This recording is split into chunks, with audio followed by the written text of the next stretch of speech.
U.S. President Barack Obama and German Chancellor Angela Merkel have said that if Moscow does not stop escalating Ukraine aggression and disrupts the presidential election later this month, so-called sectoral sanctions would be imposed on Russia.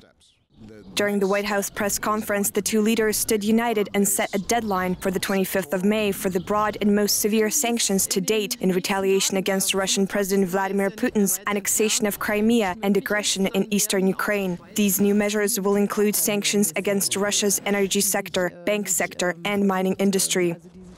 Since the beginning of the crisis in Ukraine, the German Chancellor has been hesitant to criticize the Russian president in public. Merkel has previously urged Western leaders to give Putin more time before instating tough economic sanctions. This reflects German fears over the repercussions it will face with more sanctions on Russia. Germany receives over one-third of its oil and natural gas from Russia. The United States and EU have imposed several rounds of sanctions on individuals and some companies to try and stop Kremlin's support of the pro-Russian insurgency in eastern Ukraine. Russia, which has amassed tens of thousands of troops along the Ukrainian border, is demanding that Ukraine move its military out of Ukraine's eastern regions, while Kyiv is accusing Russia of arming militias and supporting separatist elements in cities such as Slavyansk and Kramatorsk.